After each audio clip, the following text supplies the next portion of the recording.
Todos los hombres del presidente. Buenas noches. Se espera que el presidente Nixon anuncie su dimisión esta noche. El vicepresidente Ford jurará mañana su cargo como el 38º presidente de la nación. La noticia nos ha llegado de diferentes fuentes. El presidente lleva en el mundo de la política 28 años, 24 de los cuales han sido en el ámbito nacional. Este parece que será el último día de su administración. Esta noche a las 9 horas de la costa este, el presidente de Estados Unidos se dirigirá a la nación para pronunciarse con respecto a lo publicado y sucedido en los últimos días. Estos son tiempos duros para el presidente. Se trata sin duda de un día histórico. El único presidente que dimite en casi 200 años de historia. Ante sí tienen la Casa Blanca y en unos minutos puede que se produzca la última comparecencia de Richard Nixon desde el despacho oval. ¿Tienes una cámara extra por si se va la luz? Señor presidente, estamos a punto de... 2 minutos y 15 segundos, por favor. De acuerdo. Nixon era mucho peor de lo que pensábamos. Lo que ocurrió fue mucho peor de lo que imaginábamos. Violó la ley, puso en peligro el cargo y dejó una marca profunda y oscura en la historia de Estados Unidos. No, nada de fotos. Bueno, si quieres hazlas ahora o después, ¿entendido? Venga. Vale. Ya está bien. Mi amigo Oli siempre quiere hacer un montón de fotos. Mientras no me pille hurgándome la nariz. Es increíble que Nixon llegara a ser presidente de Estados Unidos porque ha pasado a la memoria colectiva como un tramposo. Pero lo más importante es que tenía una concepción errónea de lo que era el poder ejecutivo y eso le condujo al desastre. Ah, una prueba, vale. Sí, sí. Buenas noches. Esta es la 37ª vez que me dirijo a ustedes desde este despacho donde se han tomado decisiones cruciales para la historia de nuestro país. ¿Así vale? Tenía cualidades, claro. Habría sido un buen vicepresidente, pero sus defectos eran muy graves y como presidente resultó nefasto. Richard Nixon fue un héroe para millones de estadounidenses. Como candidato, consiguió más votos que nadie en la historia de este país. Pero el Richard Nixon al que muchos apoyaron durante años no era el que ellos creían. Todas las generaciones tienen que perder la virginidad y aquel fue el día en el que la mía perdió la suya. Pero creer que somos los únicos que han pasado por esa experiencia es probablemente un error muy común. Está listo para la emisión. Richard Milhouse Nixon, 37º presidente de los Estados Unidos. Durante el largo y tortuoso periodo del Watergate, siempre sentí que era mi deber perseverar. El Watergate no cayó en el olvido porque era algo extraordinario que se empeñaron en ocultar. Actuamos como si no pudiera ocurrir de nuevo. Y después pasaron muchas cosas. Todos estaban escandalizados y se aprobaron leyes, se dieron discursos. ¿Pero aprendimos algo de aquella experiencia? No. No soy de los que se rinden. Dejar el puesto antes de acabar el mandato es algo que rechazo con todo mi ser. Pero como presidente, debo anteponer los intereses del país.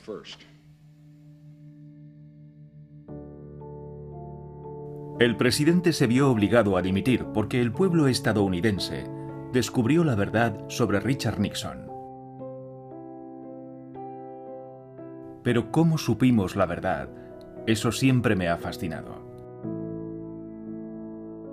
La caída de Nixon comenzó 2 años antes, cuando 5 hombres fueron descubiertos espiando y grabando lo que ocurría en el cuartel general del Partido Demócrata, situado en un edificio de oficinas llamado Watergate. En el Washington Post, 2 periodistas novatos, Bob Woodward y Carl Bernstein, recogieron la historia. Su investigación acabaría convirtiéndose en un thriller político. Me pareció que su trabajo y empeño en exponer el escándalo constituían un gran material para una buena película.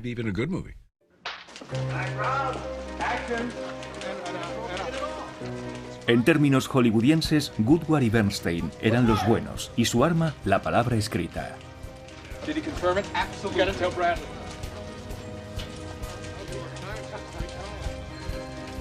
Yo interpreté a Bob Woodward y Dustin Hoffman a Carl Bernstein. Una de las cosas que observé en Carl era que fumaba sin parar. Siempre tenía ceniza en la corbata y en la camisa, y pensé que aquello tenía que aparecer en la película.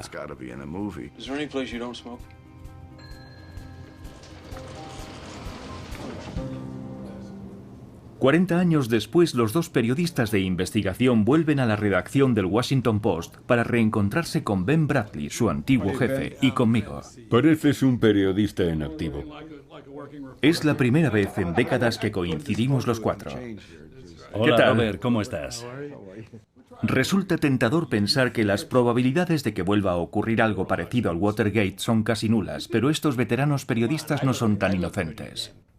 Estoy estupendo, ¿no? Bueno, solo han pasado 40 años. Quería indagar algo más en la historia y comprobar si su influencia pervive en la sociedad actual. Carl, tú primero.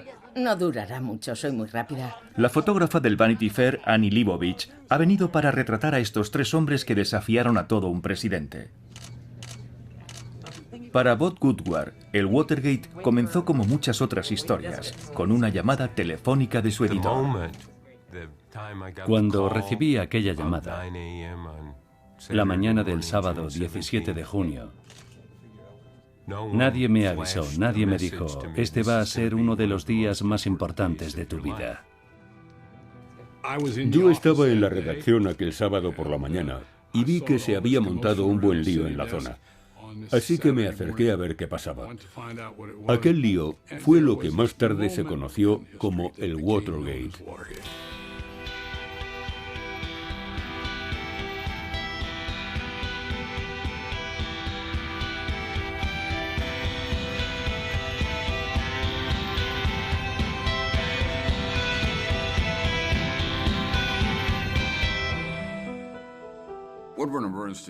Todos los compañeros de profesión enseguida admiramos el trabajo de Woodward y Bernstein.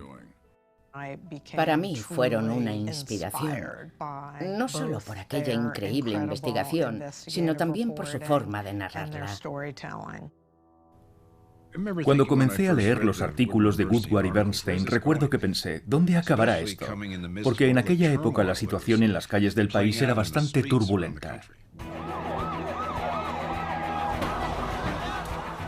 El primer mandato de Nixon estuvo marcado por numerosas y a veces violentas protestas, sobre todo contra la guerra de Vietnam.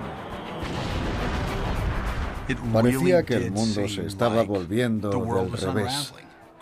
Yo crecí en una zona residencial, con unos padres que vieron estallar el Chicago de 1968, que vieron jóvenes quemando sus órdenes de reclutamiento. Vieron la revolución sexual, la revolución de las drogas, cómo Woodstock entraba en los hogares. Cuando entré a trabajar en la Casa Blanca de Nixon, había muchas manifestaciones contra la guerra. Fue una de las épocas más intensas en nuestro país. Con frecuencia tenías la sensación de encontrarte en un estado de sitio. Lo notabas físicamente.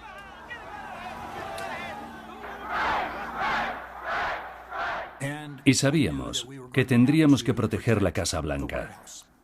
Hubo mucho debate sobre si convenía sacar el ejército a la calle para contener a los manifestantes. Yo personalmente creía que aquello solo originaría más enfrentamientos y conflictos, así que se me ocurrió hacer lo mismo que John Wayne en una de sus películas, rodear la Casa Blanca con autobuses en lugar de carromatos, y eso fue lo que hicimos. Había que elegir de parte de quién estabas, de Jane Fonda o de John Wayne. Mis padres escogieron a John Wayne y por lo tanto votaron a Nixon. Y Nixon estaba del lado de la ley y el orden.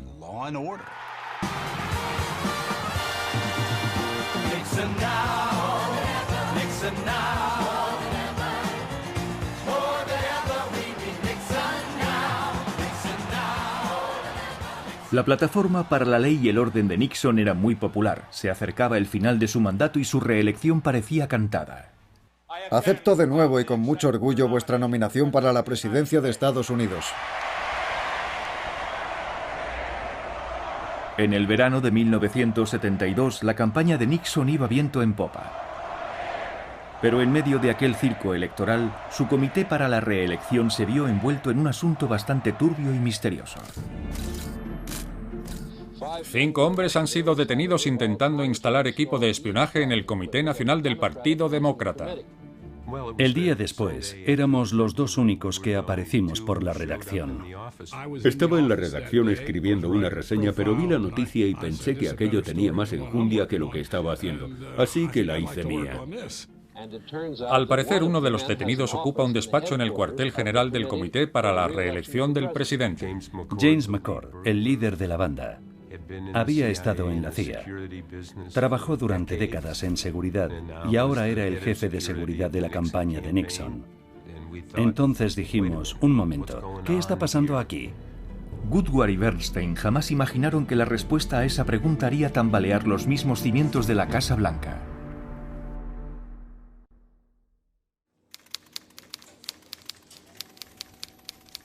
El allanamiento.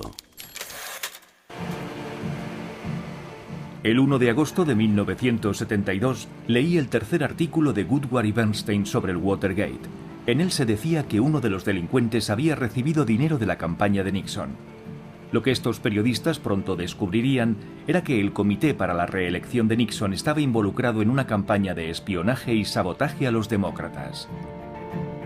Los 2 periodistas novatos se estaban asomando a un mundo extraño y oscuro, y eso me parecía fascinante.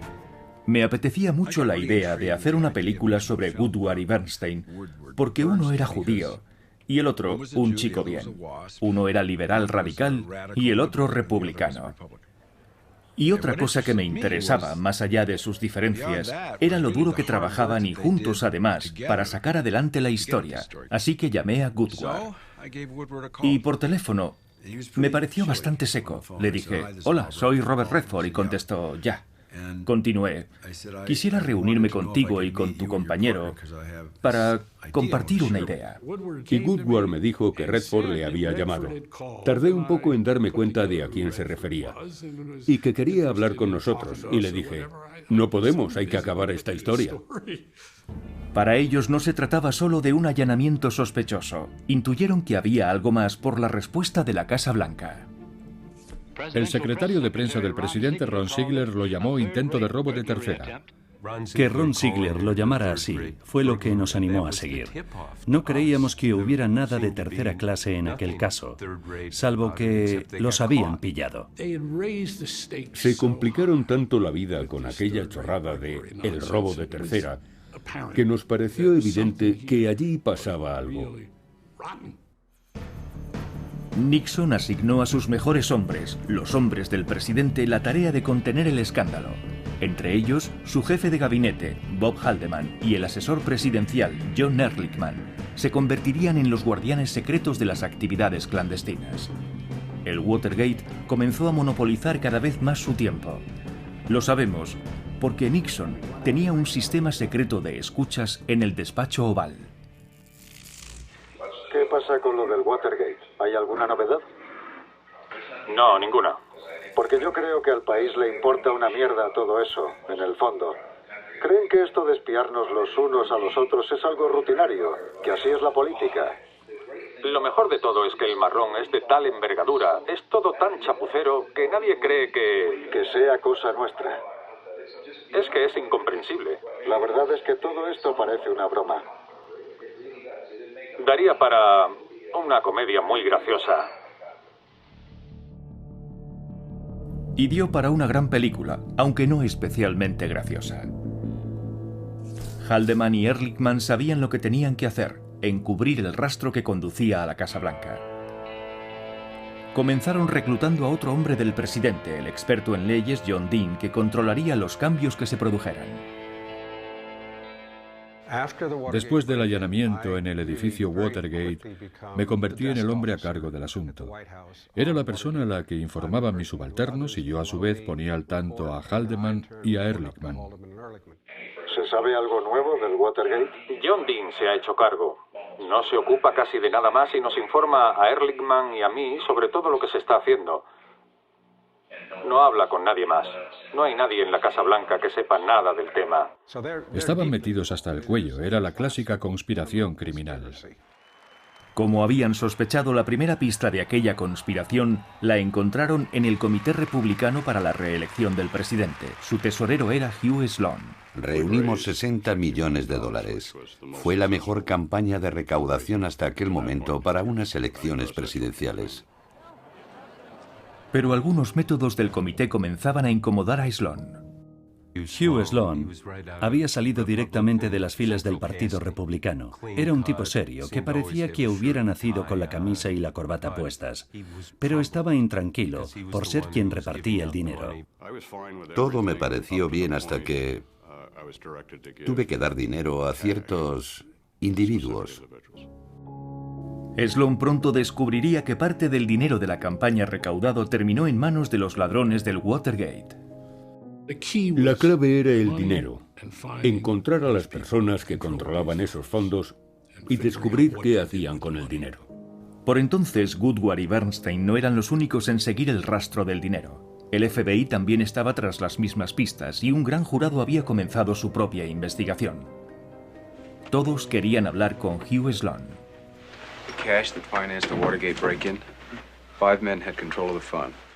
Bernstein y Woodward me comentaron que debía contarles toda la historia para que ellos pudieran publicarla. Eran tipos muy insistentes y me montaron el número de poli bueno, poli malo.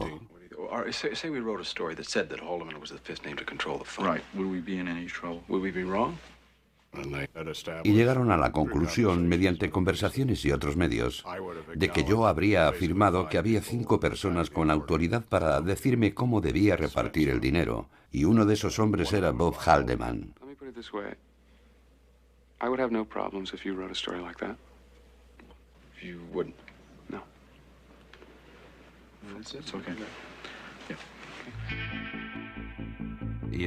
Si lo que busca es una frase que defina qué fue el Watergate, le diré que fue una operación de Haldeman. Lo dirigió Nixon, pero el operativo corrió a cargo de Haldeman. El 25 de octubre, 2 semanas antes de las elecciones, la portada del Post apuntaba al número 1 de los colaboradores del presidente, Bob Haldeman. Woodward y Bernstein informaron de que Sloan declaró que Haldeman controlaba el fondo secreto de la campaña. Un gran bombazo periodístico.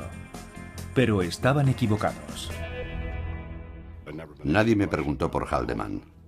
De hecho, Sloan no había mencionado a Haldeman en su testimonio. La Casa Blanca se les echó encima. No respeto esa clase de periodismo, el periodismo mezquino que tanto le gusta al Washington Post. He utilizado los términos chapucero y mezquino, y también he hablado de persecución porque eso es exactamente lo que...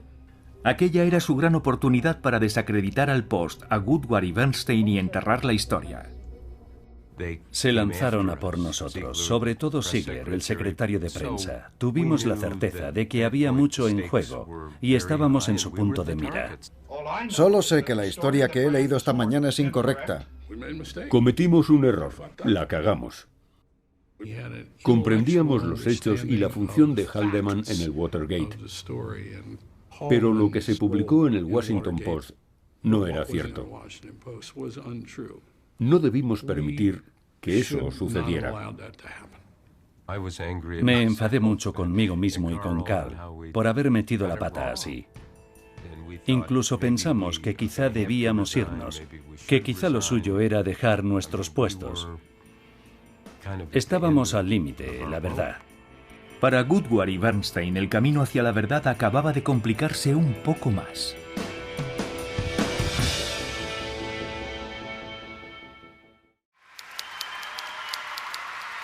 Ahora Nixon.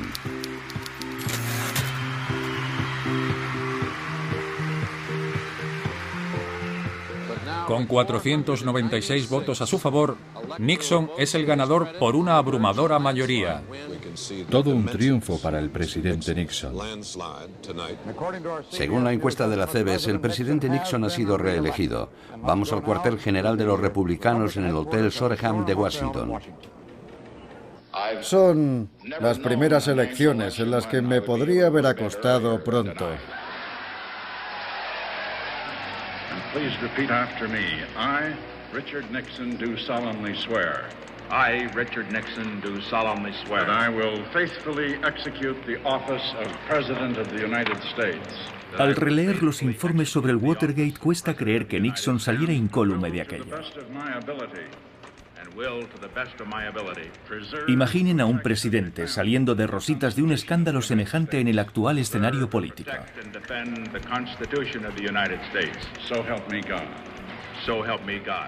Goodward y Bernstein regresaron a sus mesas, se pusieron a pensar y siguieron investigando. Sabía que nos iban a juzgar, a mí y al periódico, por esta historia. Así que, bueno, creo que uno puede equivocarse en algunas cosas al principio, pero hay que ir acercándose lo máximo posible a la verdad.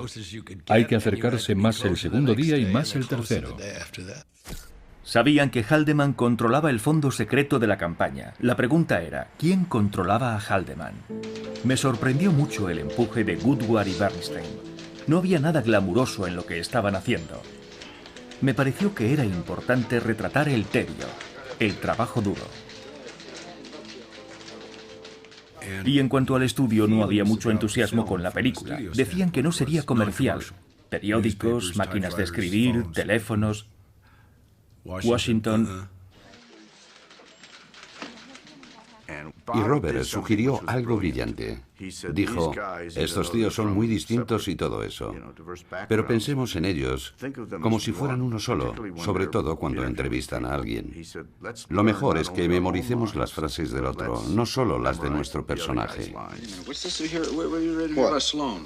Sloan was the treasurer of the committee to realize. His wife did what? His wife is pregnant and she made Sloan quit because apparently he no longer wanted to be a part of it. We gotta go see Sloan. Okay, make a note of it. So what do we got? Where is that match? De esa forma podíamos intervenir en cualquier momento, incluso acabar las frases del otro. How do we know that? Because she said it. Right here. She said at the time of the break-in, there was so much money floating around that I know that Jordan got part of it. So I said, you mean... Creo que fue una de las cosas más emocionantes y acertadas de la película. Como Goodward y Bernstein, Dustin y yo éramos muy distintos. El señor Redford. ¿Cómo estás? ¿Cuánto tiempo? Sí. Una de las cosas que recuerdo es que te costó mucho, imagínate, a ti, Robert Redford, conseguir que el estudio se interesara por la película. Sí. Porque decían que ya se sabía al final para qué hacer todos los hombres del presidente. Todo el mundo sabe el resultado. Y les dije que no iba de eso, que era la historia de dos tíos. Dos tíos que sabían algo que nadie más sabía. Les contaste que era una historia de misterio. Una historia de misterio. Pero creo que lo más importante, y estarás de acuerdo conmigo en esto, era la química entre aquellos dos hombres, a pesar de sus diferencias. Una de las cosas más difíciles para mí fue cómo sacar a Nixon, cómo mostrar a alguien tan retorcido por dentro y aparentemente tan directo por fuera.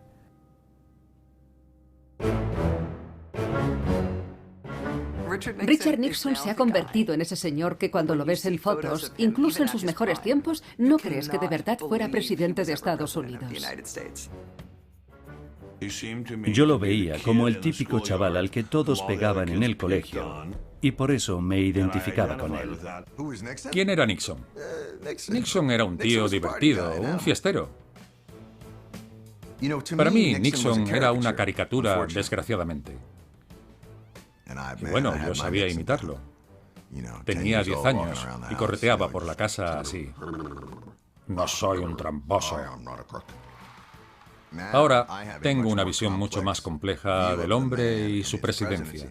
El presidente Nixon ha creado un nuevo departamento federal, la Agencia de Protección al Medio Ambiente. La pregunta de quién es Richard Nixon es casi imposible de responder. Yo le consideraba una de las grandes mentes que jamás llegaron a la presidencia. Consiguió cosas impresionantes. La apertura a China, la mejora de relaciones con la Unión Soviética. La triste verdad es que Nixon hoy estaría considerado, según los estándares actuales, como un demócrata conservador.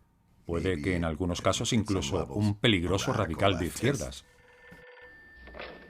Hola. Un hombre de confianza del presidente sobre el que no sabemos casi nada, Alex Butterfield, miembro de su oficina ejecutiva. La primera vez que me reuní con él, Dios, no puedo explicarlo. Tendría que interpretarlo.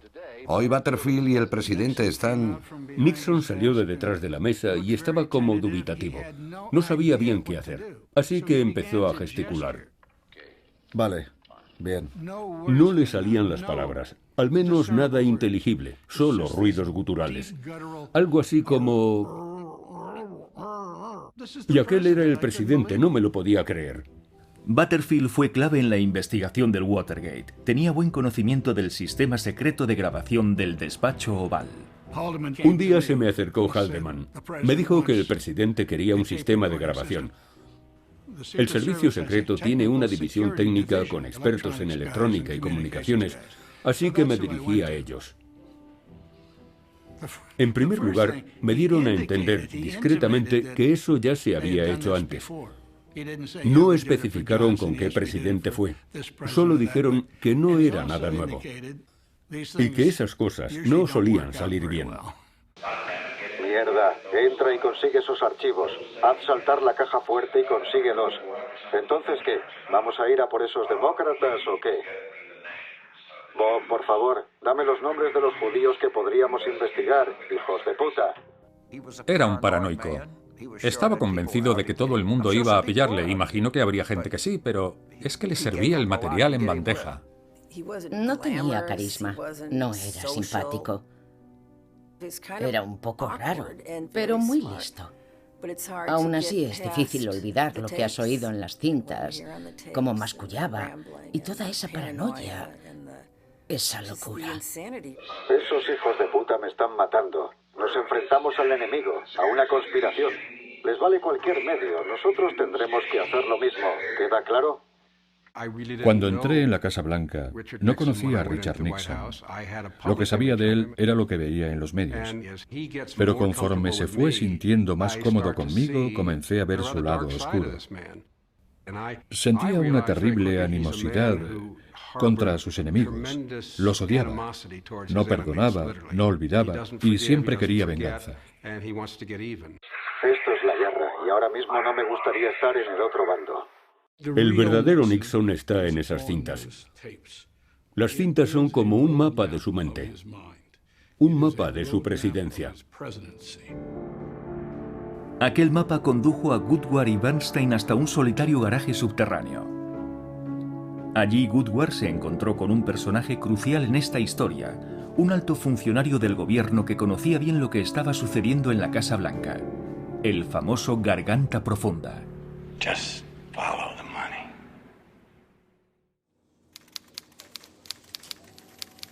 Garganta Profunda. Garganta Profunda fue la figura más memorable del escándalo Watergate. Cuando se publicó el libro Todos los hombres del presidente, adivinar quién era se convirtió en un deporte nacional.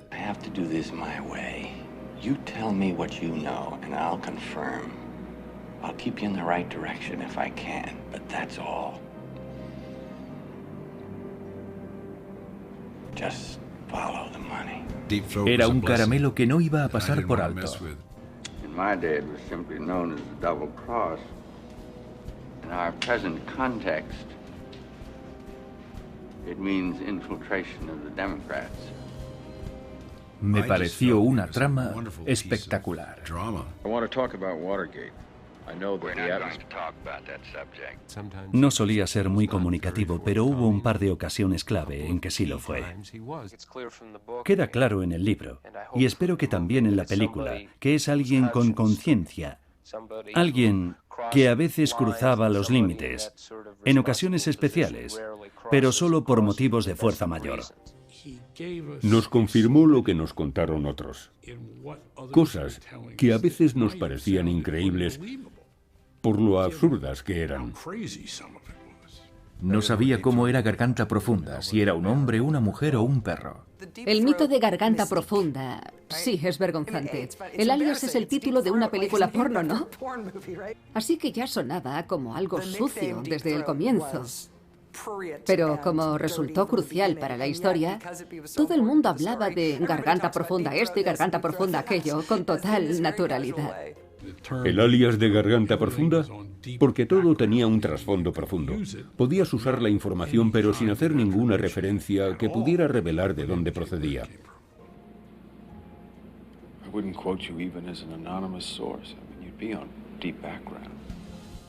Parte de la fascinación con ese personaje era su anonimato.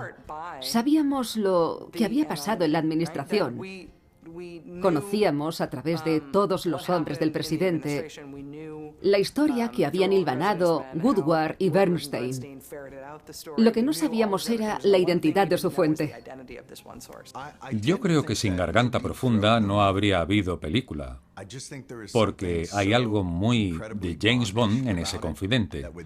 Y dudo mucho que Hollywood hubiese comprado la historia si no hubiera existido. Para mí es un elemento crucial con su sigue el dinero. Garganta Profunda era el contacto de Woodward y tardó en hacer partícipe a Bernstein del secreto. Me dijo que tenía a alguien que trabajaba para el Departamento de Justicia y que estaba en muy buena posición. Me habló un poco de él, aunque no me dijo quién era o dónde trabajaba.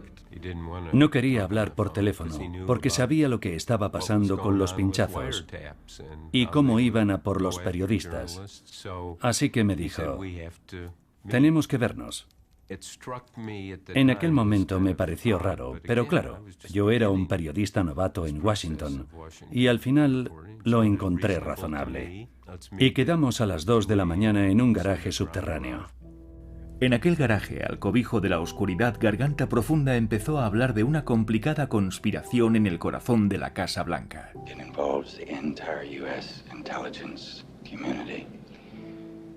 FBI, CIA, Justice. It's incredible. Garganta Profunda fue una gran ayuda que confirmó la información que habíamos conseguido por otro lado y nos ayudó a entender mejor la magnitud de aquella gran conspiración. Garganta Profunda estaba ahí fuera y nosotros nos enteramos de su existencia porque corría el rumor de que Bob tenía una fuente especial. ¿Cuándo sabrá el resto del mundo quién es Garganta Profunda? Cuando la fuente muera o nos libere de nuestro compromiso sobre salvaguardar su identidad. La pregunta inevitable, ¿quién es Garganta Profunda? Hemos dicho que es un hombre. Podemos descartar algunos sospechosos como Diane Sawyer, antigua colaboradora de Nixon. Woodward dice que era un hombre. Es como si todo apuntara a Alexander Hay. ¿Tienes idea de quién es Garganta Profunda? Garganta Profunda es un grupo de gente... ¿Cómo fue posible que el secreto de Garganta Profunda durara tanto tiempo? No se lo dijimos ni a nuestras exmujeres. Durante el rodaje, Woodward casualmente mencionó que la interpretación del actor Hal Holbrook de Garganta Profunda se parecía bastante a la realidad. Así que cuando le pregunté quién era, solo sonrió. Otras opciones que se han barajado: el ayudante de Nixon en campaña, John Sears, y el agente del FBI, Mark Felt. Jamás pasé información ni entregué documentos de ningún tipo. Comienzo a estar bastante harto de todo esto. Mark Felt llamó la atención de los periodistas. Era el número 2 en el FBI y daba el papel. No soy Garganta Profunda. Y lo único que puedo decir es que no me avergonzaría si lo fuera. 3 décadas después, Bob Woodward visitó a Mark Felt. El anciano estaba viviendo con su hija en una tranquila calle de un barrio residencial de San Francisco, que casualmente se llama Redford Place.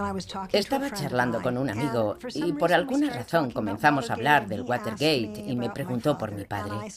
Y yo le conté que llamaban muchos periodistas y le dije, uno de los periodistas, creo que se llamaba Bob Woodward, del Washington Post, vino a casa para entrevistarle y saber si era él Garganta Profunda. Y mi amigo me dijo, Joan, Bob Woodward sabe quién es Garganta Profunda. Y fue entonces cuando comencé a pensar, ay Dios, quizá papá sea Garganta Profunda.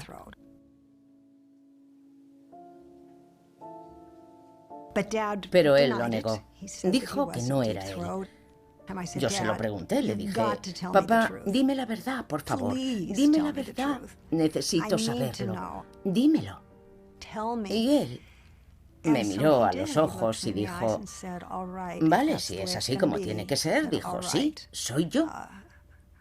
Yo fui garganta profunda. Recibí una llamada de Vanity Fair, donde colaboro de vez en cuando. Me explicaron que iban a dar la noticia de que Felt era garganta profunda. Y me preguntaron si lo quería confirmar.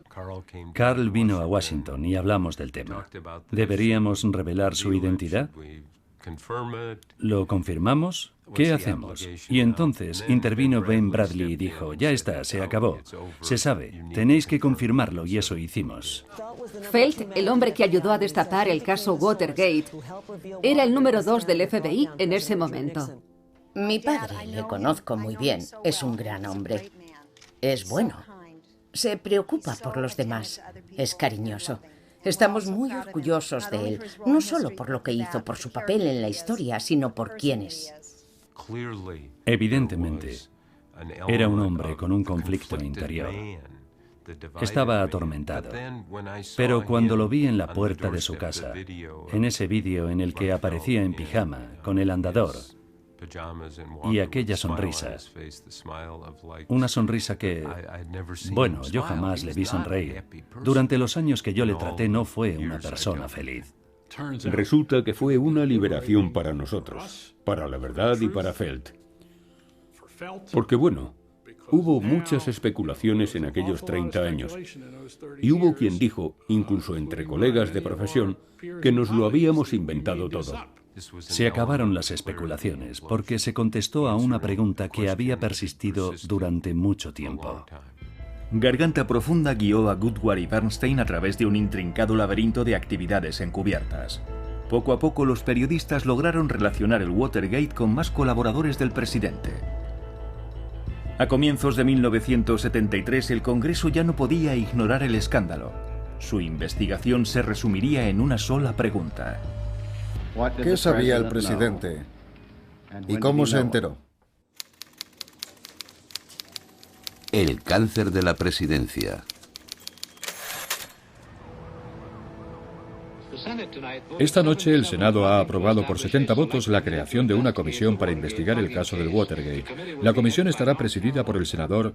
Solo 8 meses después de que Goodward y Bernstein publicaran su primer artículo, el Senado creó una comisión especial para investigar el escándalo Watergate. La historia, que había comenzado con un par de jóvenes periodistas investigando un extraño robo, se había convertido en un examen a la Casa Blanca de Richard Nixon.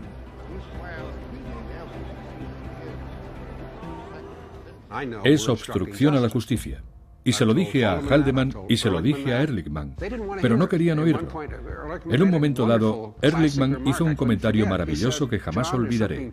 Dijo, John, hay algo podrido en el agua que bebes en el sitio ese donde vives. Y yo le contesté, no, John, es que soy realista, tenemos problemas. El 21 de marzo, John Dean entró en el despacho oval para informar sin tapujos a Nixon del daño que el Watergate estaba haciendo a su presidencia. Tenía los pies sobre el escritorio, como otras tantas veces, y me miró por encima de sus zapatos. Tengo la sensación de que no sabe todo lo que yo sé. Y eso imposibilita que tome las decisiones que solo usted puede tomar. Después de decirle aquello, plantó con fuerza los pies en el suelo. Se enderezó en su silla y fijó su mirada en mí. Entonces supe que sabía más de lo que yo creía. Es evidente que tenemos un problema muy serio. Yo le aviso, le digo que el asunto es serio. Lo que iba a contarle no le iba a gustar. Le dije que había un cáncer en su presidencia. Hay un cáncer muy cerca de la presidencia que está creciendo día a día. Se quedó callado durante un minuto asimilando la información. Después, conforme seguimos hablando, le dije, señor presidente, no sé cómo acabará esto, pero no se va a detener aquí. La investigación del Senado estaba cerrando el círculo en torno al presidente. Para evitar que lo relacionaran con la trama de encubrimiento, Nixon necesitaba chivos expiatorios. En una de las decisiones más difíciles de mi mandato, he aceptado las dimisiones de dos de mis más cercanos colaboradores en la Casa Blanca, Bob Haldeman y John Ehrlichman, dos de los mejores funcionarios a los que he tenido el privilegio de conocer. Cuando se deshace de Haldeman y Ehrlichman, prepara al mismo tiempo su defensa. El escándalo del Watergate se abrió hoy en Canal. Dos de los hombres más cercanos al presidente, Haldeman y Ehrlichman, han dimitido. Aquello le protegió. Pudo decir que él no sabía nada de la trama de encubrimiento hasta que yo se lo cuento todo el 21 de marzo. Parece que la cosa funciona hasta finales de mes, cuando se deshace de todo el mundo y me despide a mí también. El 17 de mayo el Senado celebró su primera sesión pública. Uno a uno todos los hombres del presidente fueron citados para declarar. En los interrogatorios se les preguntó a todos: ¿ha violado la ley el presidente de Estados Unidos? ¿Qué sabía el presidente? ¿Y cuándo se enteró? No creo que en la historia de Estados Unidos haya habido nada tan apasionante como las sesiones televisadas del Watergate. No recuerdo haber visto nada de aquello, claro, pero era algo omnipresente en el relato que hacía mi madre de mi infancia. Porque siempre dice que era una mujer joven, que estaba en casa con un bebé y que todo lo que hizo por mí era darme de comer y ver las sesiones del Watergate. Estaba sentado en el vestuario durante el rodaje del Gran Gatsby y para no volverme loco comencé a seguir las sesiones del Senado. Eran increíblemente interesantes, estaba enganchado. Había mucho drama y mucha tensión y también misterio. ¿Qué es lo que va a pasar? Está diciendo que el comité para la reelección del presidente y varios hombres asociados con él constituían... Las sesiones del Watergate fueron una experiencia televisiva que unificó a todo el país. Este es un boletín especial de la CBS. Recuerdo verlo y pensar, ¿interrumpen los culebrones? Vaya, entonces me di cuenta de que tenía que ser un asunto de gran importancia para nuestra democracia. La mayoría pensábamos que los testimonios más dramáticos serían los de Haldeman y Ehrlichman, pero al final fue John Dean quien dejó al país sin respiración. Haldeman, Ehrlichman y el presidente sabían que teníamos una opción. Podíamos seguir con aquella gran mentira que protegería a todos los que estaban dispuestos a mentir, que eran, claro, Haldeman, Ehrlichman. Yo no iba por ahí sobornando a todo el mundo, ni me dediqué a quemar documentos. De hecho, conservamos esos documentos. El presidente, Ehrlichman y yo no intentamos interferir en el caso Watergate. Nuestra visión del tema durante todo aquel tiempo era que había que contar la verdad y rápido, aunque no sabíamos cuál era esa verdad. Cuando me tocó declarar, la comisión llama al primer testigo. John W. Dean III. La pregunta que me hice fue, ¿estoy dentro o fuera? Y decidí no seguirles el juego. Había cometido errores. Nos habíamos metido en un lío serio, y seguir mintiendo y viviendo una mentira, aunque saliéramos impunes, no era algo con lo que me sintiera cómodo. Las cintas secretas.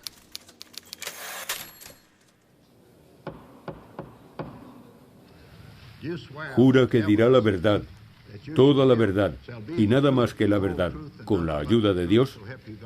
Sí, con la ayuda de Dios. Como la mayoría de los estadounidenses, quedé fascinado por el testimonio de John Dean. Para que conste, su nombre es John W. Dean III. Así es. Me sorprendió la riqueza de detalles en la exposición de la gran mentira de Nixon. Hablé con el presidente y al final de la conversación de aquella noche le dije que quería verlo y hablar con él cuanto antes sobre el Watergate, porque no estaba seguro de que estuviera al tanto de todos los detalles y de las implicaciones que aquello tendría para la Casa Blanca, incluido él. Allí estaba su asesor. A la gente se le olvida que era el abogado del presidente. No hay nada peor que tu propio abogado se vuelva contra ti.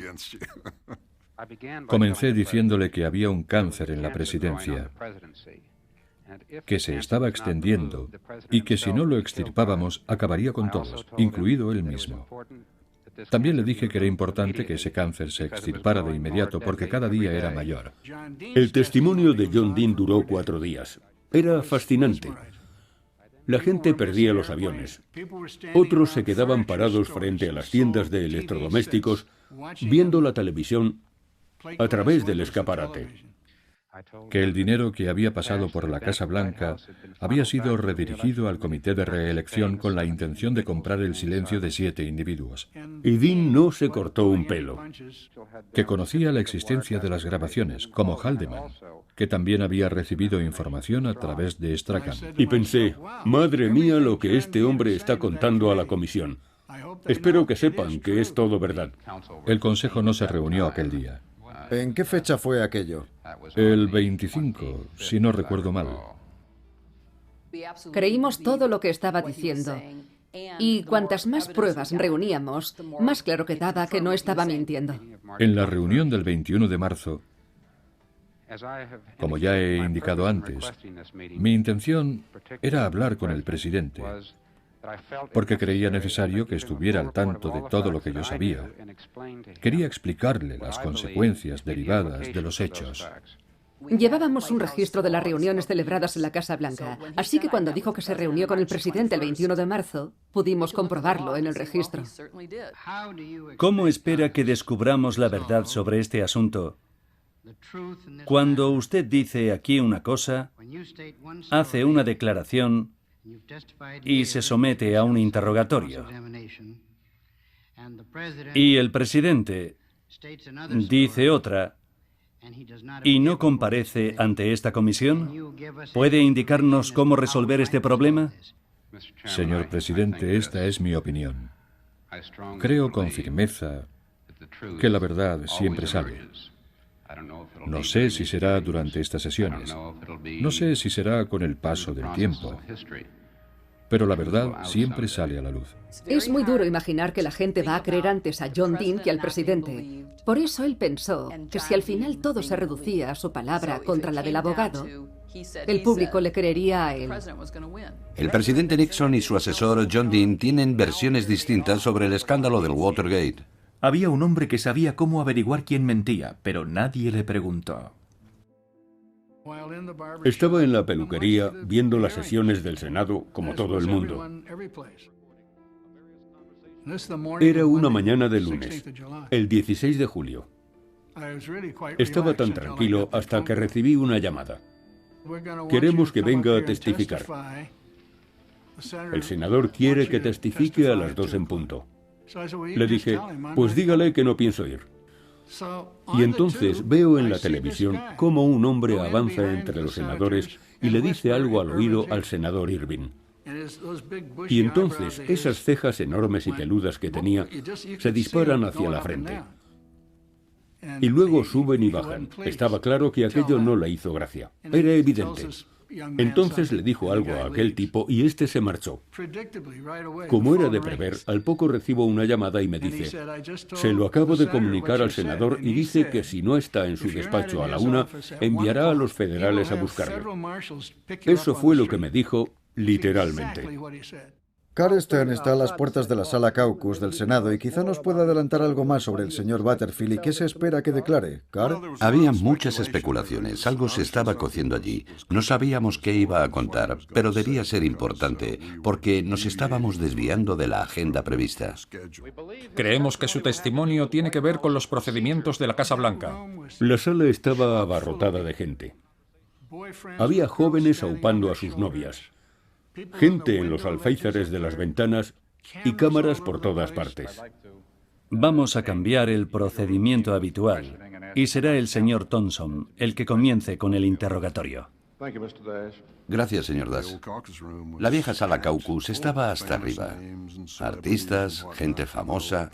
Aquello parecía un circo, la verdad. Señor Butterfield, entiendo que usted trabajó en otro tiempo para la Casa Blanca. ¿Eso es correcto? Así es. ¿Y cuándo trabajó para la Casa Blanca?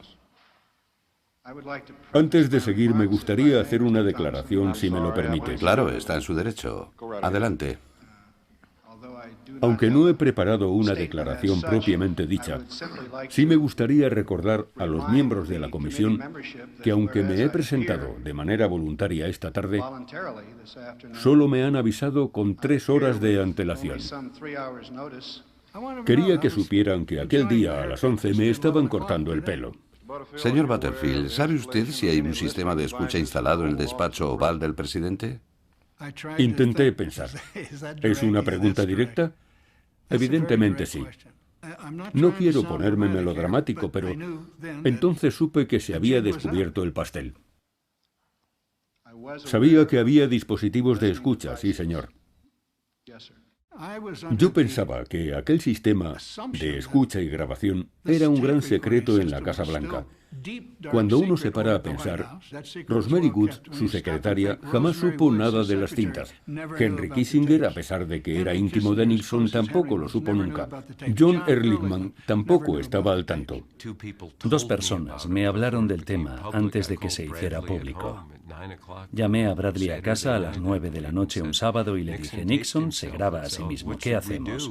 Y Ben dijo, yo lo dejaría estar, no me parece especialmente importante. Y pensé, vale, el jefe dice que no es importante, así que no seguiré por ahí. Me tomé el domingo libre y el lunes llamaron a Butterfield. Recuerdo que Ben apareció por mi mesa y me dijo, sí que era importante. A partir de entonces se desata la batalla por las cintas, porque ahí estaban todas las respuestas. ¿Digo la verdad? ¿Es el presidente el que dice la verdad? ¿Y qué más pasó? Los fiscales inmediatamente solicitan las cintas, el Senado también, y a Nixon le avisan de que debe destruir las grabaciones. La masacre del sábado noche. El descubrimiento de las cintas hizo estallar una nueva batalla en el drama del Watergate, y fue algo así. El fiscal general de Nixon nombró a un fiscal especial, Archibald Cox, para investigar el Watergate. El fiscal especial entonces solicitó 8 grabaciones. 8 cintas específicas de conversaciones que se produjeron en el despacho del presidente o a través de su teléfono. Nixon no solo se negó, sino que un sábado por la noche de octubre de 1973 ordenó a su fiscal general que despidiera al fiscal especial. El fiscal general se mostró indignado, se negó y dimitió. Entonces, el presidente dijo a uno de sus asistentes que llamara al adjunto del fiscal general. Descolgué el teléfono y era Al Haig. Quería que despidiera a Cox. Le contesté que no lo haría. Ruckelshaus, siguiendo con este drama constitucional, se negó a obedecer al presidente y a despedir al fiscal especial del caso Watergate. Primero, el fiscal general se negó a hacer lo que le ordenaban y dimitió.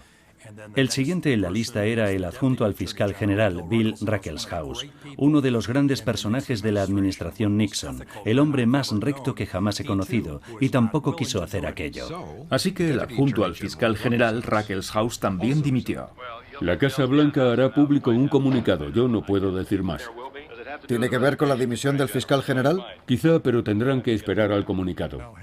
Al Haig dijo, su comandante en jefe le ordena que haga esto. No sé qué es lo que añadía eso a la conversación, pero lo dijo. Y añadió, ¿quién más hay por ahí? Le dije que Bob Bork era el número 3 del departamento y el último al que podían ordenar algo así. El comandante en jefe por fin encontró a alguien dispuesto a cumplir sus órdenes. Bork despidió a Cox. Le he pedido a todo el personal del departamento que se quede para que, con la ayuda de todos, salgamos de este extraordinario entuerto. Y así terminó lo que se conoció como la masacre del sábado noche. Una fuente de la Casa Blanca dijo que la intención del presidente era atajar lo antes posible un enfrentamiento constitucional. Richard Nixon violó la ley, puso en peligro su cargo y no honró el pacto que teníamos con él. Antes de seguir adelante, debió considerar la posible reacción del Congreso, incluyendo la probabilidad de su destitución. Algunos sentíamos que se le había ido la mano. La masacre del sábado noche fue la señal de que el presidente se estaba situando por encima de la ley y el pueblo exigió una respuesta. Y la indignación de la gente ante la masacre del sábado noche fue significativa. Lo de la masacre del sábado noche fue una auténtica locura. ¿Quién hace algo así? ¿Cómo pudo pensar que se iba a salir con la suya? No estaba bien. Las personas que ostentan altos cargos suelen arrogarse más poder del que le corresponde. Y luego siempre quieren conservarlo. El poder corrompe. Los presidentes, por la naturaleza del puesto, no quieren perder ninguno de los poderes ejecutivos que sus predecesores han ido acumulando. Todos los presidentes, desde Jimmy Carter, han aumentado los poderes de su presidencia. Y cuando el presidente Obama se presentó a las elecciones, parte de su atractivo como candidato era que no estaba de acuerdo con esa acumulación de poder ejecutivo del que hizo gala la administración Bush, sobre todo en la seguridad nacional. Asuntos como la tortura, las cárceles secretas y demás. Pero siendo presidente no ha renunciado a ninguno de esos poderes. Esta noche me gustaría responder a aquellos que han pedido mi dimisión. No tengo la menor intención de dejar el puesto para el que he sido elegido. Tras 4 meses de enfrentamientos legales, las cintas del presidente han llegado al despacho del juez John Sirica, pero no se podrán escuchar hasta que todas las discrepancias se hayan resuelto y me temo que hoy la situación es todavía peor. Mucho peor. Nixon había entregado las cintas, pero había una trampa. En la Casa Blanca todo parecía muy tranquilo, pero me llamaron para que acudiera al despacho de Ron Ziegler y durante el camino pensé que no sería nada. Cuando llegué, Ziegler carraspeaba tomando un café. Entonces nos enteramos de que faltaban minutos de grabación. Nos habían dicho 3 días antes que lo peor ya había pasado, pero resultó que había un vacío de 18 minutos y medio en las cintas, y entonces es cuando se armó. La conversación tuvo lugar solo 3 días después de la detención de los ladrones del Watergate, un detalle que el fiscal cree importante. El vacío de 18 minutos y medio era una conversación sobre el Watergate porque en ella intervenían Haldeman y el presidente. Además, Haldeman era un hombre muy meticuloso que tomaba notas de todo, también de aquello. La secretaria del presidente, Rosemary Woods, ha vuelto a ser citada para que explique cómo pudo borrar por accidente 18 minutos de la conversación que Haldeman y el presidente mantuvieron 3 días después del allanamiento del Watergate. No fue por accidente, nadie se lo creyó. Yo fui quien interrogó a Rosemary Woods sobre los 18 minutos y medio que faltaban. ¿Vas a pedir que testifique o van a volver a reconstruir los hechos? Sin comentarios. Me llamaban la zorra de la minifalda. Aquel era mi mote. Siempre me sacaban fotos de arriba abajo. En cambio, a mis colegas, del hombro hacia arriba. Así era por entonces. Rosemary Woods representaba a la gran mayoría de las mujeres de aquella época. Podía ser enfermera, profesora, secretaria, o podía ser ama de casa.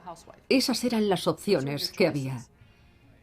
Yo era de las primeras profesionales en mi campo, y la batalla fue dura. La señorita Woods dijo que había sido un error. Le dio al botón de grabar cuando descolgó el teléfono. Dijo que había presionado el botón equivocado. En lugar de dar el stop, le dio al botón de grabar. Además, tenía que presionar un pedal. La señorita Woods usó la máquina para mostrar cómo ocurrió. Así que cuando le pedí que hiciera una demostración, apretó el botón, pisó el pedal y se estiró hacia atrás para descolgar el teléfono. Movió el pie del pedal nada más estirarse, porque si no, no alcanzaba el teléfono. Aquella versión era increíble. Según la Casa Blanca, la charla entre el presidente y Haldeman se borró por accidente, lo que da más munición a los críticos del presidente. Aquella mentira tan burda cambió la visión que muchos estadounidenses tenían de toda la situación. Rosemary Woods se aferró a su historia. Bob Woodward escribiría más tarde que aquellos 18 minutos y medio se convirtieron en un símbolo del Watergate de Nixon. Borró la verdad.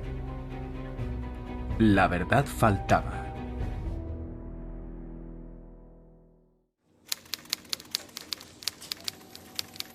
La verdad duele.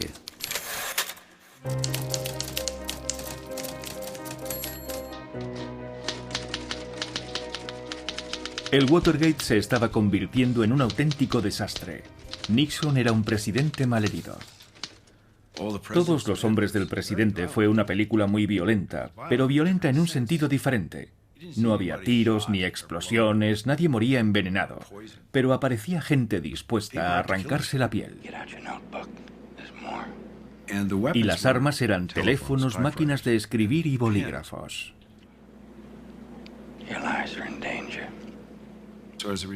Así que decidimos acentuar el volumen de todas esas herramientas. Me encanta la escena en la que Redford, que interpreta a Woodward, ve a Carl rehaciendo su artículo.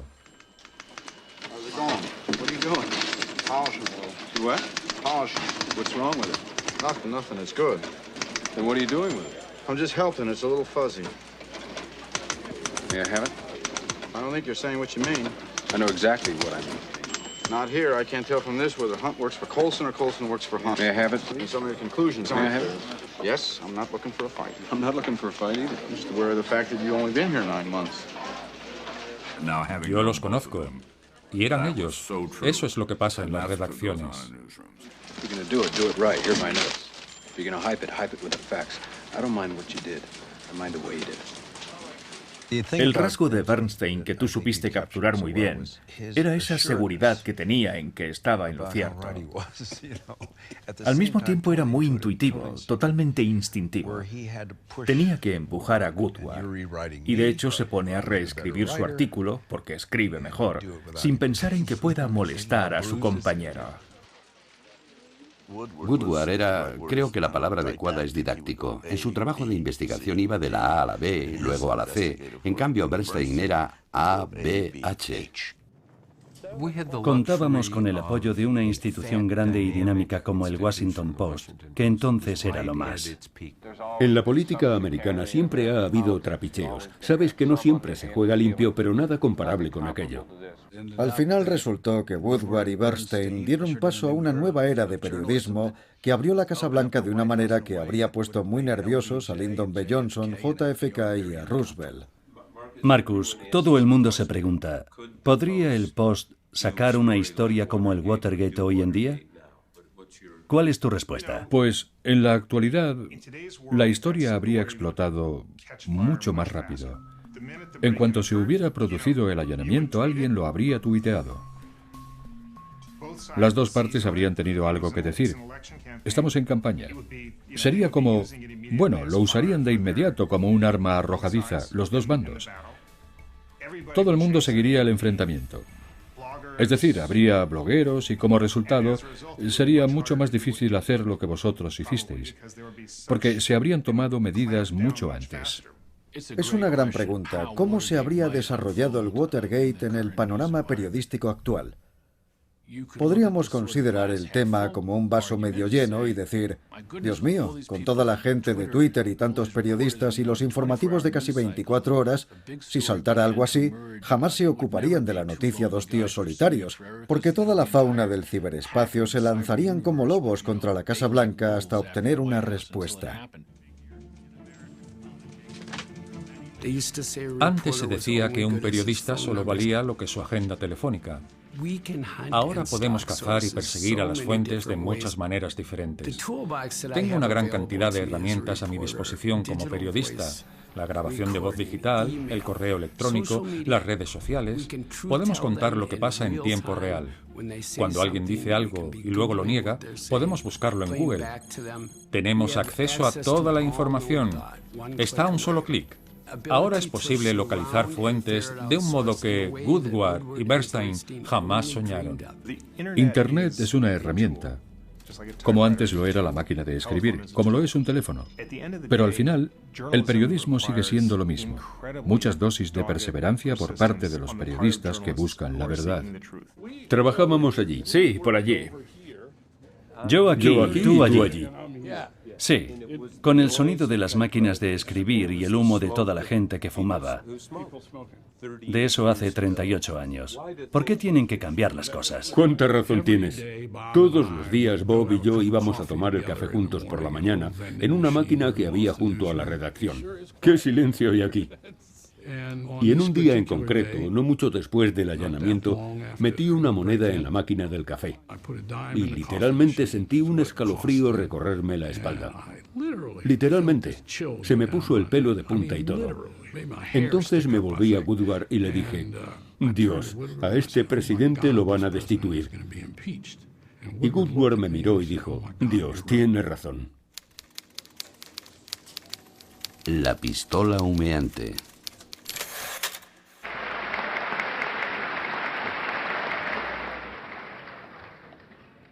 Me gustaría añadir unas palabras con respecto a un tema que ha causado una gran preocupación a todos los estadounidenses durante el pasado año. Me refiero a las investigaciones sobre el asunto Watergate. Creo que ya va siendo hora de que esa investigación acabe de una vez. 1 año de Watergate es suficiente. Pero por más que lo intentó, Nixon no logró apagar el fuego. Por favor, orden en la sala. Resuelvo que el Comité de Justicia está autorizado para investigar a fondo y en su totalidad la existencia de pruebas suficientes para destituir a Richard Nixon, presidente de los Estados Unidos de América. El público fue el que obligó al Congreso a tomar medidas. Aquello no fue como lo que ocurrió con el presidente Clinton, donde un fiscal especial dijo que debería ser destituido. En el Congreso había gente dispuesta a hacer algo, pero los poderes se negaban, hasta que el pueblo estadounidense rompió ese muro de resistencia y dijo: tenéis que hacer algo para controlar al presidente, respetando la Constitución. El pueblo estadounidense perdía la paciencia. Y en la comisión del Congreso estaban furiosos. Sabían que solo habían arañado la superficie, que había miles de horas de grabaciones, pero Nixon se negaba a entregar más cintas. El presidente Nixon sigue haciendo oídos sordos a las citaciones que le exigen entregar las cintas y los papeles en su poder, y el país está cada vez más cerca de un conflicto entre la Casa Blanca, el Congreso y los tribunales, algo sin precedentes en este país. Resultó evidente que no iba a entregar el material voluntariamente. Había trazado una línea y si estaba dispuesto a sufrir todos esos ataques y no entregar nada, era porque tenía que haber grabaciones comprometedoras. A todos nos preocupaba que se deshiciera de las cintas. Eso ya en sí mismo sería un delito grave, destruir las cintas. Nixon nunca imaginó que las cintas que grababa en secreto se harían públicas algún día. Siempre fueron para su uso privado. Nunca se pensó que saldrían a la luz, así que hay mucha espontaneidad. La gente habla con libertad de lo que realmente piensa, y es aterrador. Señor presidente, ha dejado muy claro que no piensa entregar las cintas. ¿Muy claro? Muy claro. Sería el Tribunal Supremo quien finalmente tendría que obligarle. El 24 de julio de 1974 dicta una resolución. Buenos días, el Tribunal Supremo se ha pronunciado sobre las cintas de la polémica. Carl Stern tiene el resultado. Es una decisión unánime, 8 contra 0. Y la resolución es que el presidente debe entregar las cintas. Así que... La resolución del tribunal fue unánime. Fue unánime. El presidente debía entregar el material. Algunos miembros del tribunal habían sido elegidos por el mismo Richard Nixon. Así que el tribunal actuó de forma independiente, sin tener en cuenta la política. Y ahora piensen en el Tribunal Supremo tan politizado que hemos sufrido en nuestra historia reciente. Nixon intentaba fingir que nada había cambiado, pero no era cierto. Todo se desintegraba a su alrededor. 3 días después de la resolución del Tribunal Supremo, la Cámara de Representantes dio el paso más temido por el presidente. Solicitó su destitución. El destino de Nixon estaba en manos de la comisión. Hoy soy una inquisidora. Ninguna hipérbole resulta afectada, ni exageraría la solemnidad que me embarga ahora mismo. Mi fe en la Constitución es total, es completa e inquebrantable. Y no voy a sentarme aquí y ser una espectadora pasiva mientras veo cómo se merma, se subvierte, se destruye la Constitución. Señor Hangay. Sí. Señor Connors. Sí. Aquellos republicanos que votaron por la destitución y algunos demócratas que también lo hicieron estaban arriesgando su futuro político. Todos nos estábamos jugando la reputación. Señorita Hoffman. Sí. La votación de la destitución de Nixon fue uno de los momentos más serios y solemnes de mi vida. Y creo que de la vida de todos los que estábamos en aquel comité. Todo el mundo sabía lo que estaba en juego. Estábamos allí por el país, y eso era más importante que el partido. Queríamos lo mejor para Estados Unidos, lo mejor para nuestra democracia. Señor Reinsbach. Sí. Al final, fueron los republicanos los que demostraron que estaban dispuestos a poner al país por delante del partido. Nixon no cedió e insistió en que no sabía nada de las operaciones clandestinas. Pero entre las miles de horas de cintas, una conversación grabada poco después del allanamiento destruiría lo poco que quedaba de su credibilidad y su presidencia. Sobre la investigación del allanamiento en el cuartel de los demócratas, vamos a entrar en una zona problemática porque no controlamos al FBI. Y la investigación parece que empieza a dar sus frutos. Lo que por fin acaba con él son las cintas. Son la pistola humeante que muestra sus mentiras cuando decía que no sabía nada del tema. En la cinta se escucha a Nixon ordenar a Haldeman que la CIA ponga fin a la investigación del FBI. Sin entrar en detalles, no les mientas. No les digas que no tenemos nada que ver. Simplemente diles que se trata de una especie de comedia de enredo y que deberían llamar al FBI y decirles: no sigáis adelante con el caso, punto.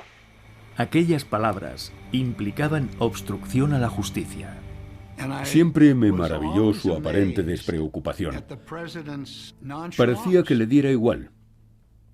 Quería decirle: pero hombre, ¿sabes lo que acabas de decir? ¿Sabes que esto se está grabando? Después de que saliera la cinta clave, el presidente perdió todos sus apoyos, tanto republicanos como demócratas. Los republicanos le dijeron: tienes que dimitir, no podemos apoyarte más. Fueron los republicanos los que consiguieron que Nixon dejara la presidencia. Cuando Barry Goldwater fue a la Casa Blanca. Así que nos sentamos allí, en el despacho oval, y el presidente actuaba como si acabase de jugar al golf y hubiese metido la bola al primer golpe. No daba la impresión de tener ningún problema. Nixon dijo: ¿cuántos votos habrá a mi favor en la Cámara de Representantes y cuántos en el Senado? Dime. Y Goldwater le contestó, dijo: muy pocos, los mismos desde luego no. El 37º presidente de Estados Unidos se enfrentaba a la mayor de las vergüenzas. Pero siendo un hombre que había soñado siempre con el poder, ¿estaría dispuesto a seguir luchando? Y entonces te autodestruyes. No recuerdo exactamente dónde estaba o qué hacía la noche que Nixon dimitió. Pero sí recuerdo lo que sentí: alivio. Tienes mejor pinta que yo. ¿Por qué no te pones aquí? Dicen que las rubias son más fotogénicas que las morenas. Estamos a la espera de que comparezca Richard Nixon, el 37º presidente de los Estados Unidos. ¿Tienes una cámara extra por si se va la luz? ¿Está bien así? ¿Sí? Asegúrate de que las luces están ajustadas. No veo tan bien como antes. Ya lo comprobarás tú cuando pases de 60. Ya está. Gracias. Y ahora, desde el despacho oval de la Casa Blanca, el presidente de Estados Unidos va a dar su último discurso. Buenas noches. Lo vimos sentados en el suelo comiendo sándwiches de carne, con la sensación de que todo aquello era irreal, sinceramente. Tras debatirlo con varios líderes, no solo del Congreso, he llegado a la conclusión de que debido al asunto del Watergate, quizá no cuente con los apoyos necesarios para desempeñar mis funciones y tomar las decisiones adecuadas, siempre pensando en el interés del país.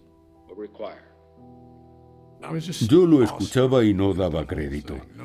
Sin presunción, no hacía referencia a sí mismo. Hablaba sobre la magnificencia de lo que había ocurrido en términos de qué era lo correcto. Por lo tanto, mañana al mediodía presentaré mi dimisión.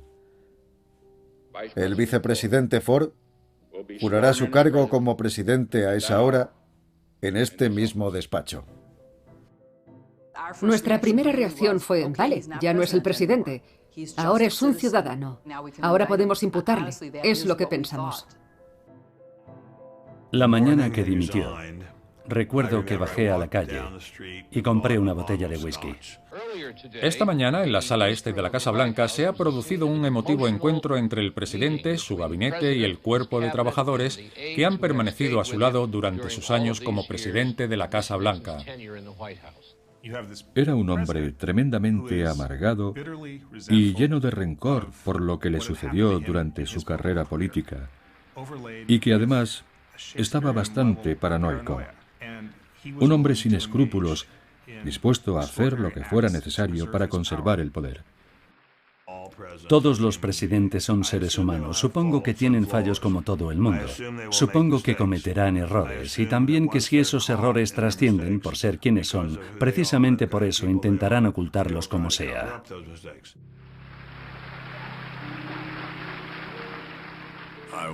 Estuve en la sala este de la Casa Blanca cuando dio ese discurso agridulce y sensiblero rodeado por su familia. Miro a mi alrededor y veo a tanta gente.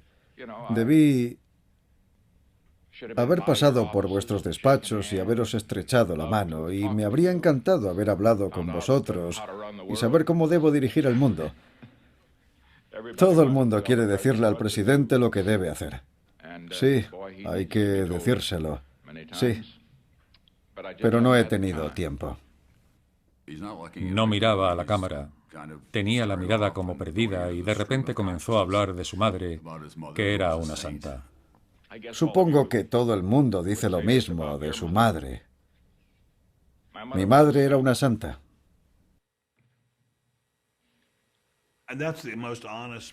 Es el discurso más sincero que jamás he oído a ningún político. Y allí estoy yo, mucho más delgado y joven que ahora, llorando. Pensamos que cuando perdemos unas elecciones, cuando sufrimos una derrota, es el fin. Fue muy triste. De verdad. Y no creo que ningún presidente haya sido perseguido tan injustamente como Nixon. Nunca. Creo que era un santo. Recordad siempre, puede que te odien, pero aquellos que te detestan solo ganan cuando tú también los odias y te destruyes a ti mismo. Al final, lo que se descubre en las cintas y lo que uno deduce de sus acciones es que Nixon era un hombre que odiaba y era vengativo. Y en su último adiós pronuncia esa frase reveladora de que el odio acaba destruyéndote. Era un odio terrible. El deseo de aplastar a la oposición, de grabar, espiar, destruir y sabotear. Richard Nixon mostró a la sociedad estadounidense la cara más fea de la política. Y el día que dimitió, parece que lo comprendió. Era como si dijera, sí, me he autodestruido.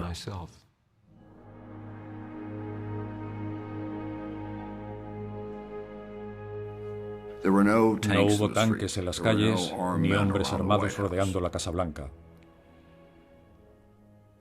Tuvimos una transición de poder excepcionalmente pacífica en un momento muy dramático de nuestra historia.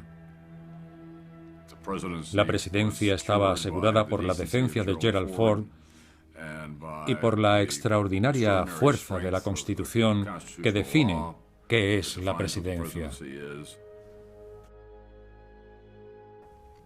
Sentimos alivio porque al final el sistema había funcionado. Y después, tras todo aquello, se aprobaron muchas reformas. Los medios de comunicación cambiaron. El periodismo de investigación, que hasta entonces era casi una casualidad, después del Watergate se convirtió en una bandera.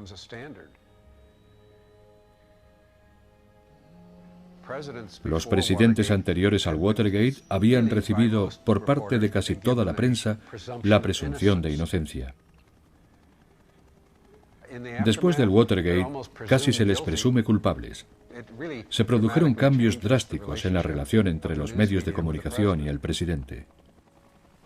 El sistema había funcionado, incluyendo la función de la prensa. Pero lo más importante era esa idea de que el sistema al final había funcionado. que un presidente había cometido delitos y se le había obligado a dejar el cargo, que nadie en este país está por encima de la ley, incluyendo al presidente de Estados Unidos. Para Nixon y el país aún quedaba una pregunta por contestar. ¿Tendría que responder el presidente en un tribunal de justicia? Los últimos días. Después de que Nixon dimitiera, descubrimos que el allanamiento del Watergate, aquel robo de tercera, no era una anomalía. La administración Nixon estaba involucrada en actividades de dudosa legalidad. Allanamiento, escuchas telefónicas, destrucción de documentos gubernamentales, falsificación de documentos del Departamento de Estado, fondos secretos, auditorías de declaraciones de la renta como venganza política, conspiración para obstruir a la justicia. Todo eso se hizo bajo la administración de Richard Nixon. Suena fatal, ¿eh? Al final, unas 40 personas se declararon culpables de delitos relacionados con el Watergate. John Ehrlichman, Bob Haldeman, John Dean y 16 personas más fueron a la cárcel. Aún no sé cuándo entré en la conspiración para obstruir a la justicia. Esa es una de las cosas que aún tengo que descubrir. ¿Cuándo crucé la línea? ¿Cuándo me metí en aquella conspiración? Lo que sé con seguridad es que participé en ella. Fue un gran golpe a nivel personal y también a nivel institucional, pero sobre todo para aquellos que acabamos condenados. No estoy seguro de dónde estaré en los próximos meses, pero voy a echaros de menos a todos. Uno también debe hacerse preguntas de calado ético. ¿Es correcto? ¿Es respetuoso? ¿Es lo responsable? ¿Es justo? Nosotros no nos hicimos ninguna de esas preguntas. ¿Es legal? Estábamos tan atrapados en satisfacer las necesidades del presidente, sus deseos, que no nos hicimos esas preguntas. Yo, Gerald R. Ford, otorgo el perdón total a Richard Nixon por todos los delitos cometidos contra Estados Unidos. El perdón del presidente Ford dejó de piedra al país. Ahora los problemas legales de Nixon habían terminado. Bueno, cuando el presidente lo hace es que no es ilegal. Por definición. Exacto. El expresidente seguía sin admitir su responsabilidad. 3 años después de su dimisión, la televisión británica le pagó para que lo entrevistara el periodista David Frost. Al final, surgió la pregunta inevitable. ¿Tuvo la sensación de estar obstruyendo a la justicia o de formar parte de una conspiración para obstruir a la justicia? No estaba dispuesto a admitir nada, ni siquiera a haber cometido errores. Fue como darse de cabeza contra una pared. Cada vez se parecía más al Nixon perseguido de las sesiones del Watergate que al expresidente californiano. Así que al final le dije, ¿no es capaz de ir más allá de la palabra error? ¿Qué palabra utilizaría usted? Y aquel fue un momento de inspiración. Dios, pues, dejé a un lado el guión y le dije, creo que hay 3 cosas que debería decir. La primera es que sí, que sus acciones rayaron lo ilegal. 2, que violó el juramento que hizo al tomar posesión del cargo. Y 3, que hizo pasar al pueblo estadounidense 2 años de agonía y que por todo ello pide perdón. Y sé lo difícil que es todo esto, sobre todo para usted. Pero creo que la gente necesita oírlo y que como no lo diga ahora, lo lamentará el resto de sus días. ¿Quiere usted que diga que he participado en una trama ilegal? No. Lo que le pasaba a Nixon es que tenía una extraña relación con la verdad. De ser cierto, las 3 mejores palabras usadas en el periodismo. ¿Cuál es la verdad? ¿Cuál es? ¿Qué pasó en realidad? You guys are probably pretty tired, right? Well, you should be. Go on home. Get a nice hot bath. Rest up 15 minutes. Then get your asses back in gear. We're under a lot of pressure, you know, and you put us there. Nothing's riding on this except the First Amendment of the Constitution, freedom of the press, and maybe the future of the country. Not that any of that matters. Quizá la mejor película sobre el periodismo. Lo que no esperaba es que el eco de la película durara tanto. Sí, Sigue siendo sí. tema de conversación. Se decía que el Watergate cambiaría las cosas en Washington, pero no lo hizo. Claro que algo parecido sucederá de nuevo, y será a una escala mucho mayor. Ya se hable de Roosevelt, Nixon, Kennedy o de Clinton, hemos tenido presidentes que parecían estar en la política por las razones correctas, pero también han sido hombres con muchos defectos. Los de Richard Nixon acabaron con él. Las personas que ostentan cargos importantes no suelen admitir sus errores o sus fracasos por no dar munición a sus adversarios políticos. Por lo general mienten y además creen que se saldrán con la suya. Todo esto ha pasado mucho antes del Watergate y seguirá pasando. Es la típica historia de abuso de poder. El presidente olvidó que debía explicaciones a la gente que le puso en el cargo. Habrá más casos, pero sobreviviremos. Lo que subyace en la historia de Nixon es la pregunta ¿por qué? Cuando fue elegido, tenía la confianza de su país y del mundo. Eso es lo más triste de la presidencia de Nixon. Lo que podría haber sido. Fui con ellos al instituto. Woodward y Bernstein quizás sean los periodistas más famosos de nuestra época. Sus nombres siempre estarán asociados con la caída de un presidente.